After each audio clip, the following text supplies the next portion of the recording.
হাতে নিয়ে আসবেন, তাহলে সুন্দর করে দেখতে পারবেন। আমরা কিন্তু খালি দেখার জন্য আসছি, আব্বুর রিকোয়েস্ট রাখার জন্য আসছি, কিন্তু আসলে আছে না প্রত্যেকটা জিনিস দেখা, অনুভব করা বা পড়া যেগুলো কি এইটা করার সময় পাইনি। এটা অবশ্য আমার আব্বুর একটা আফসোস। আমার আব্বু চাচ্ছিল আরও সময় থাকতে, কিন্তু আসলে আমাদের রাতে আরেক জায়গায় প্ল্যান ছিল, যেটার জন্য আসলে আমাদের বেশি সময় এখানে দেওয়া হয়নি। কিন্তু আসলে দেখার অনেক কিছু আছে, কারণ ব্রিটিশ মিউজিয়ামে খালি ব্রিটেনের না, আসলে ব্রিটেনের থেকে অন্যান্য দেশের জিনিস অনেক বেশি। যেরকম এখানে ইজিপ্টের যে স্কাল্পচারগুলো দেখতে পাচ্ছেন, ইন্ডিয়া, ইজিপ্ট, বাংলাদেশের খুব কম আমি দেখছি, জাপান, চায়না, এইসব দেশের অনেক অনেক জিনিস দেখতে পারবেন, টার্কি, গ্রিস, মানে অনেক কিছু। ইজিপ্টের অনেক বেশি জিনিস, হ্যাঁ, ইজিপ্ট আর গ্রিসের জিনিসগুলো অনেক, মানে অ্যাথেন্সের জিনিসগুলো অনেক বেশি দেখলাম। তো দেখতে কিন্তু ভালোই লাগে, আর দেখার মতন অনেক কিছু আছে। আপনি ওয়ার্ল্ডের অনেক দেশের ব্যাপারে আপনি শিখতে পারবেন, জানতে পারবেন। আর যতবারই আমি পুরাতন জিনিস দেখি আমার কাছে খালি অবাক লাগে যে আগেকার মানুষ এতটাই ট্যালেন্টেড ছিল, আমরা কি করতেছি। আমি আগের ভিডিওতে আপনাদেরকে বলছি যে আমার আসলে ওদের মানে ক্রিয়েটিভিটিটা দেখে খুব অবাক লাগে, যে এখন আসলে এরকম এত কিছু এখন আছে, এত কি বলবো টেকনোলজি আছে, কিন্তু তারপরও কিন্তু এরকম জিনিস মানুষ, আগে তো এত টেকনোলজিও ছিল না, তাতে মানুষ এত সুন্দর জিনিস বিল্ড করছে। আর আমাদের টেকনোলজি আছে, আমরা কিন্তু এরকম তুলনা করলে এরকম কিছুই পারি না, আর বিল করতে পারি না। আর হচ্ছে এই মিউজিয়ামের ভিতরে কিন্তু অনেক গরম ছিল, যেটার জন্য দেখতেই পাচ্ছেন যে আমরা পুরো জ্যাকেট ট্যাকেট খুলে হাঁটতেছি, কারণ এতগুলো মানুষের ভিড়ে অনেক গরম লাগতেছিল। যেহেতু আমরা হচ্ছে আজকে অনেক কম সময় নিয়ে ব্রিটিশ মিউজিয়ামে গেছি, আর ব্রিটিশ মিউজিয়াম অনেক বড়, তো আসলে আমরা তেমন একটা পুরাটাই ঘুরে দেখতে পারিনি প্রথমত, আর দেখলেও খালি দেখছি কিন্তু স্টাডি করতে পারিনি। তো এই জন্য আমার ইচ্ছা আছে আমি সুন আরেকবার ব্রিটিশ মিউজিয়ামে যাব আমার হাজব্যান্ডের সাথে, যেহেতু সে একবারও এখানে আসেনি। তো তখন গেলে আপনি ভালো করে প্রত্যেকটা জিনিস আপনাদেরকে, মানে প্রত্যেকটা জিনিস তো সম্ভব না, মেইন জিনিসগুলা, সুন্দর সুন্দর জিনিসগুলো আপনাদেরকে ভিডিও করে দেখাবো, বলবো কোন সালের কোন দেশ থেকে আনা বা কেন এত ফেমাস। আপনাদেরও দেখতে ভালো লাগবে, আর আমার মাধ্যমে আপনাদেরও ব্রিটিশ মিউজিয়ামটা দেখা হয়ে যাবে ভালো করে ইনশাল্লাহ। তো অবশ্যই আমার চ্যানেলটাকে সাবস্ক্রাইব করে রাখবেন এরকম আরও মজার ভিডিও দেখার জন্য। আর এখানে তো আমরা জুয়েলারিস দেখতেছিলাম, আমি, আম্মু আর আমার বোন। আমাদের তো এগুলা দেখতে খুব ভালো লাগতেছিল যে আগেকার ডিজাইনগুলো কেমন ছিল, আগেকার জুয়েলারির ডিজাইনগুলোও কিন্তু অনেক সুন্দর ছিল। আমি জানি না এই ভিডিওতে তেমন একটা ফুটেজ আছে কি না, বাট হোপফুলি আছে, আপনারা সামনে গেলে দেখবেন। স্পেশালি ইজিপ্টের এরিয়াতে গেলে, আপনারা সেকশনে গেলে আপনারা দেখতে পারবেন। তো হচ্ছে আমি, আম্মু, মানে আমরা ছবি তুলে রাখতেছিলাম আর বলতেছিলাম কখনো যদি সুযোগ হয় হয়তো এরকম ডিজাইন করে বানানো যাবে। জানি না আসলে আমাদের দেশের স্বর্ণকাররা এভাবে বানাতে পারবে কিনা, বা আমরা নিজেরা এরকম বানাবো কিনা আসলে জানি না, কারণ এত সময় বা ধৈর্য কারো আছে কিনা। কিন্তু এমনি তাও ছবি তুলে রাখলাম, দেখলাম, দেখতে তো ভালোই লাগে। আর এই পর্যায়ে আসে আমরা একটু রেস্ট নিচ্ছি, কারণ এত বড় মিউজিয়াম হাঁটতে হাঁটতে আসলে আমাদের সবারই পাটা ব্যথা হয়ে গেছে।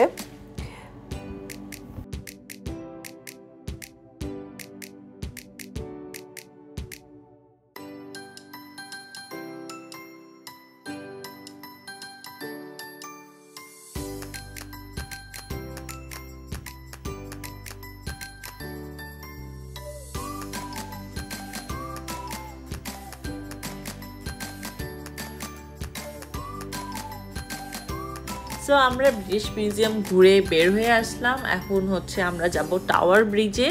টাওয়ার ব্রিজ তো সবাই চিনেন, one of the most iconic places to visit in London. আর আমি দেখতেছিলাম যে এখান থেকে টাওয়ার ব্রিজে কিভাবে যাওয়া যায়। তো আমাকে গুগল ম্যাপ সাহেব বলল যে আমরা এখানে কাছে একটা বাস স্ট্যান্ড আছে, বাসে উঠলেই বাসটা একদম টাওয়ার ব্রিজের কাছেই নামাই দিবে। তো আমরা ওই বাস স্ট্যান্ডে যাচ্ছিলাম, সবাই মিলে গল্প করতে করতে যাচ্ছিলাম। একটু দূর ছিল, কিন্তু যেহেতু সবাই গল্প করতেছিলাম সময় কেটে গেছে, বুঝতেও পারিনি যে দূর। কিন্তু একটাই সমস্যায় আমরা পড়ে গেছিলাম, যেখানে আসলে যায় দেখি বৃষ্টি পড়তেছে, বাস থেকে নেমে দেখি বৃষ্টি পড়তেছে, আর আমাদের কারো কাছে ছাতা ছিল না। তো যারা ইউকেতে আসবেন ঘুরতে, আমি সব সময় বলবো যে বের হওয়ার আগে একটু ওয়েদার ফরকাস্টটা দেখে বের হওয়ার জন্য, যে কীরকম ওয়েদার থাকবে সারাদিন, আর ওভাবে প্রিপারেশন নিয়ে বের হবেন। আমরা তো আজকে তাড়াহুড়ায় বের হয়েছিলাম, তো আমরা দেখিও নি আর জানতামও না। তো এখন দেখতেছেন যে সবাই মাথা ঢাকে ঘুরতেছি কোনো রকম। তো আলহামদুলিল্লাহ, আল্লাহর কাছে শুকরিয়া যে আহামরি বৃষ্টি পড়েনি, একটু বৃষ্টিতে মনে করেন সহ্য করা যায়, আর সমস্যা হয় না, হাঁটা চলা করা যায়। তো আমি আসলে আগে আমার আব্বু আম্মুকে নিয়ে যাচ্ছি হচ্ছে সুভিনিয়ার শপে, কারণ হচ্ছে এখানে বিদেশে যারা আসে সবাই তো সুভিনিয়ার কিনে গিফট হিসাবে। তো আমার আব্বু আম্মু কিনতে যাচ্ছিল। তো আর লন্ডন টাওয়ার ব্রিজের আগে একটা দোকান আছে, ওই দোকানে ভালোই অনেক ধরনের সুভিনিয়ার্স পাওয়া যায়। তো আমি আগে ওখানে গেছিলাম, এই জন্য তাদেরকেও নিয়ে যাচ্ছি। আর এখানে একটু কম্পারেটিভলি প্রাইসটা চিপার। আর সবাই চেষ্টা করবেন যে কখনো এয়ারপোর্ট থেকে সুভিনিয়ার না কিনতে, কারণ ওখানে বেশি এক্সপেন্সিভ হয়, আর এইসব দোকান থেকে কিনলে অনেক চিপে পাবেন।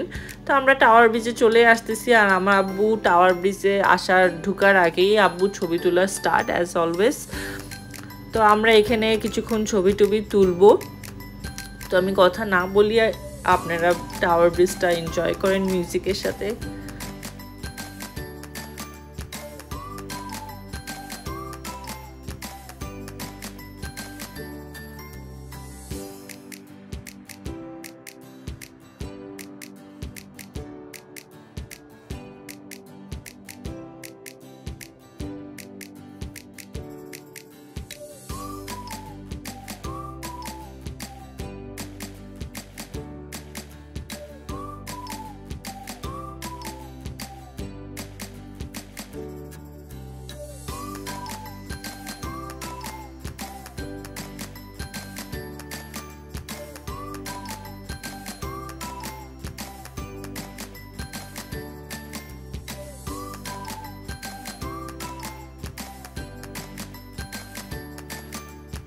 এই ব্রিজটা কিন্তু একটা মজার ফিচার আছে, এই ব্রিজটা কিন্তু অর্ধেক হয়ে উঠে যায়, মাঝখানে একটা পার্টিশনের জায়গা আছে। যখন বড় কোনো নৌকা পাস হয় বা শিপ পাস হয়, তখন কিন্তু ব্রিজটা অর্ধেক হয়ে যায়। তো এটা কিন্তু দেখতে অনেক ভালো লাগে, আর এটা কিন্তু সব সময় দেখা যায় না, খুবই রেয়ার। বাট আনফর্চুনেটলি আজকে এটা দেখতে পারিনি আমরা। তো নেক্সট টাইম কখনো আমি যদি দেখি, অবশ্যই আপনাদের জন্য ভিডিও করে রাখবো।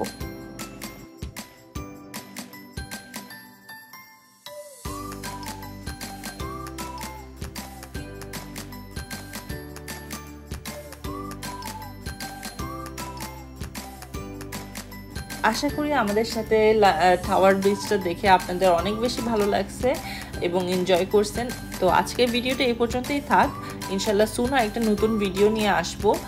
আর আমাকে কমেন্ট করে অবশ্যই জানাবেন আজকের ব্লগটা আপনাদের কেমন লাগলো। ভালো লাগলে অবশ্যই একটা লাইক দিবেন, আর ফ্রেন্ডস অ্যান্ড ফ্যামিলির সাথে অবশ্যই শেয়ার করবেন প্লিজ। আর হচ্ছে আমার চ্যানেলটাকে সাবস্ক্রাইব না করে থাকলে সাবস্ক্রাইব করবেন, কারণ আমি সামনে ইউকে রিলেটেড অনেক ভিডিও দিব। ইউকেতে আসলে কীরকম খরচ হয়, বাসা ভাড়া কীরকম, বাজার সাজারের দাম কীরকম হয়, খরচ কীরকম হয়, বা কীভাবে জব খুঁজবেন, বা কীভাবে স্পন্সরশিপ পাওয়া যায়, এসব রিলেটেড ভিডিওস আমি ক্রিয়েট করব ইনশাআল্লাহ সুন। তো অবশ্যই সাপোর্ট করবেন, আর চ্যানেলটাকে সাবস্ক্রাইব করে আমার পাশে থাকবেন, যেন এইসব ভিডিও আপনারা মিস আউট না করেন। তো আর কথা না বলি, আজকে এখানে বিদায় নিয়ে নিই। সবাই ভালো থাকবেন, সুস্থ থাকবেন এবং আমাদের জন্য দোয়া করবেন। আল্লাহ হাফেজ।